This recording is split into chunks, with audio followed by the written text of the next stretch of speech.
ശ്രീ അനിൽ ഗോപാലൻ, ഈ സമാനമായ പരാതി തന്നെയാണ് താങ്കളും പറഞ്ഞത്. നേരത്തെ ശ്രീജിത്ത് സൂചിപ്പിച്ചത് അവിടെയെല്ലാം CCTV-കളുണ്ട്, രക്ഷകർത്താക്കൾ കുട്ടികളുടെ കൂടെയുണ്ട്, ഇങ്ങനെ ഒരു സംഭവം നടക്കാനുള്ള സാധ്യതയൊന്നും കാണുന്നില്ല എന്നാണ്. അനിൽ ഗോപാലിന്റെ ഒരു നിരീക്ഷണം അവിടെ ഏതു രീതിയിലാണ്? കാരണം ഈ മനു എന്ന് പറയുന്ന പരിശീലകൻ പെൺകുട്ടികളെ നിരന്തരമായി പുറകെ പോകുകയും അവരെ ശല്യപ്പെടുത്തുകയും ചെയ്തുകൊണ്ടിരുന്ന ഒരു വ്യക്തിയാണ്.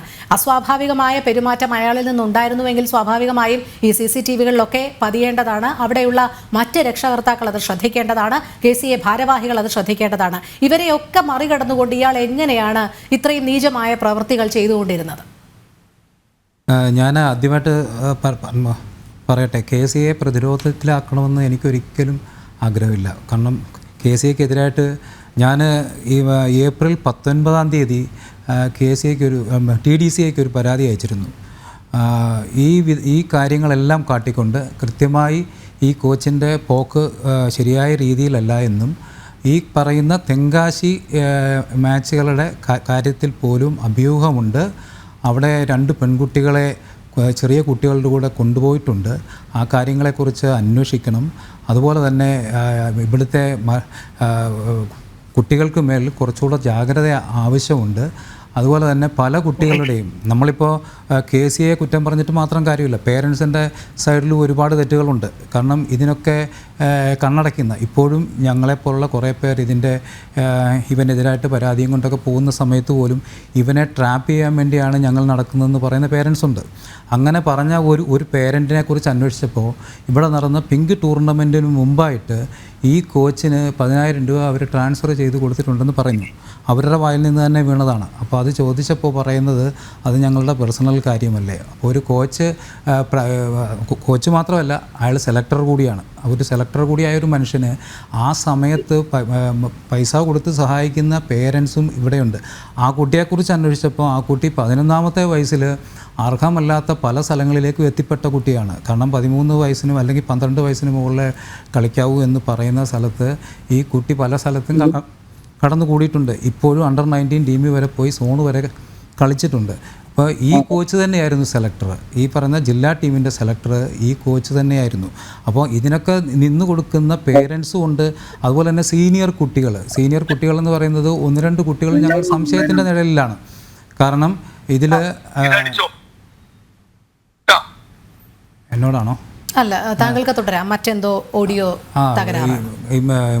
ഇതിൽ തന്നെ പെട്ടിരിക്കുന്ന സീനിയർ കുട്ടികൾ ഇവൻ്റെ കയ്യാളുകളായിട്ട് നിന്നുകൊണ്ടാണ് പല കുട്ടികളിൽ നിന്നും കുട്ടികളുടെയും നഗ്ന ഫോട്ടോകൾ എടുത്തിട്ടുള്ളത്. അതുപോലെ തന്നെ അവരെ ഈ പറയുന്ന തെങ്കാശിയിലേക്ക് കൊണ്ടുപോകാൻ വേണ്ടിയിട്ട് നമ്മൾ ഞെട്ടിപ്പോവും കേട്ട് കഴിഞ്ഞാൽ. അതായത് പ്രാക്ടീസ് മാച്ചുകൾ എന്ന് പറഞ്ഞിട്ട് ഇവൻ പലപ്പോഴും കുട്ടികളെ, ഞങ്ങൾ പേരൻസ് പോലും ഞങ്ങളൊക്കെ കുട്ടികളുടെ കൂടെ എല്ലായിടത്തും പോകുന്നവരാണ്. അവിടെ മത്സരങ്ങളിലായാലും എല്ലാം ഡിസ്ട്രിക്ട് മത്സരങ്ങളടക്കമാണെങ്കിലും സോണൽ മത്സരങ്ങളിലൊക്കെ ആണെങ്കിലും ഞങ്ങളും കുട്ടികളോടൊപ്പം പോകുന്നവരാണ്. പക്ഷേ അങ്ങനെ വരാത്ത ഒരുപാട് കുട്ടികളുണ്ട്. അങ്ങനെ പേരൻസ് കൂടെ ഇല്ലാത്ത ഒരുപാട് കുട്ടികളുണ്ട്. ഈ കുട്ടികൾ ഞങ്ങളൊക്കെ പുറത്തിരിക്കുമ്പോൾ തന്നെ ഈ കുട്ടികളെ നടുക്ക് ബാറ്റ് ചെയ്യാനൊക്കെ വിട്ടിട്ട് ഓവർ ചേഞ്ച് വരുന്ന സമയത്ത് ഇവൻ്റെ ഒരു കുട്ടി അവിടെ നിൽക്കും. ഇവൻ്റെ കയ്യാളായിട്ടുള്ള ഒരു കുട്ടി അവിടെ നിൽക്കും.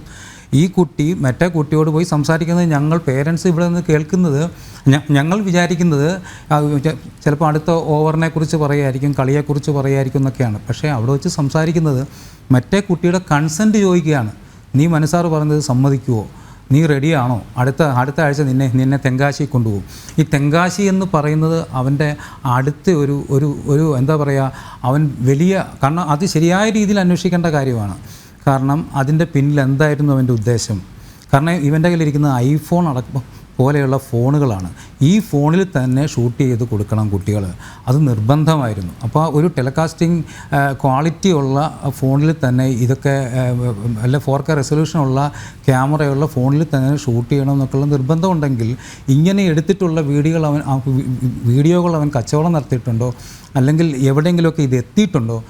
പോലീസ് അയാളെ കസ്റ്റഡിയിൽ എടുക്കുമ്പോൾ ആ മൊബൈൽ ഫോൺ അയാൾ മറ്റെവിടെയൊക്കെയോ മാറ്റി എന്നാണ് അറിയാൻ സാധിക്കുന്നത്. ആ തെളിവുകൾ നശിപ്പിക്കപ്പെട്ടു എന്നാണ് ഏറ്റവും ഒടുവിലായി അറിയാൻ സാധിക്കുന്നത്. ശ്രീ അനിൽ ഗോപാലൻ, താങ്കളുടെ മക്കൾക്ക് നേരിട്ട് ഒരു ദുരനുഭവം ഉണ്ടായിട്ടില്ല, പക്ഷേ താങ്കൾ അറിയുന്ന കാര്യങ്ങൾ വെച്ചൊരു പരാതി കൊടുത്തു എന്നാണ് അറിയാൻ സാധിക്കുന്നത്, അല്ലേ? ഏത് രീതിയിലുള്ള പരാതിയാണ് താങ്കൾ ആർക്കൊക്കെയാണ് കൊടുത്തിരിക്കുന്നത്? ഞാൻ ഈ ആദ്യത്തെ കേസുമായി ഇവനെതിരെ വരുന്ന ആദ്യത്തെ കേസുമായി ബന്ധപ്പെട്ട് ശ്രീ സാറിനെ വരെ ഞങ്ങൾ കണ്ടിട്ടുണ്ട്.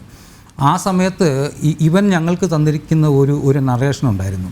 അന്ന് KCയുടെ ഇലക്ഷൻ നടക്കുന്ന സമയമാണ്. 2 ഓപ്പോസിറ്റ് ഗ്രൂപ്പുകളിൽ ഒരു ഗ്രൂപ്പ് ഇവൻ്റെ കൂടെ ഉള്ളതാണെന്നും മറു ഗ്രൂപ്പ് ഇലക്ഷൻ്റെ ഭാഗമായി മറ്റേ ടീമിനെ താറടിച്ച് കാണിക്കുന്നതിന് വേണ്ടി കാശിറക്കിക്കൊണ്ട് ഈ കുട്ടിയെയും മറ്റുള്ളവരെയും വിലക്കെടുത്തുകൊണ്ട് ചെയ്യുന്ന കാര്യമാണ് ഇതൊക്കെയെന്ന് ഈ പേരൻസിനെ മുഴുവൻ പറഞ്ഞ് ധരിപ്പിക്കാൻ ഇവന് കഴിഞ്ഞിട്ടുണ്ട്. ഇവൻ നന്നായിട്ട് കഥകൾ ഇത് ചെയ്യും. ഇവർ തമ്മിൽ പേരൻസിനെ അങ്ങോട്ടും ഇങ്ങോട്ടും അതായത് ബന്ധിപ്പിക്കാൻ സമ്മതിക്കാറില്ല. കുട്ടികളെ തമ്മിൽ എപ്പോഴും അകറ്റിയേ നിർത്തത്തുള്ളൂ. കാരണം അങ്ങോട്ടും ഇങ്ങോട്ടും കമ്മ്യൂണിക്കേറ്റ് ചെയ്യരുത്.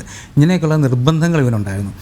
അന്ന് ഈ പറയുന്നത് പോലെ ഈ കേസിൽ നിന്ന് അവൻ ഒരു അതായത് കോടതിക്ക് പുറത്ത് സെറ്റിൽ ചെയ്തതാണ് എന്ന് തന്നെയാണ് നമ്മൾ കരുതുന്നത്. അങ്ങനെ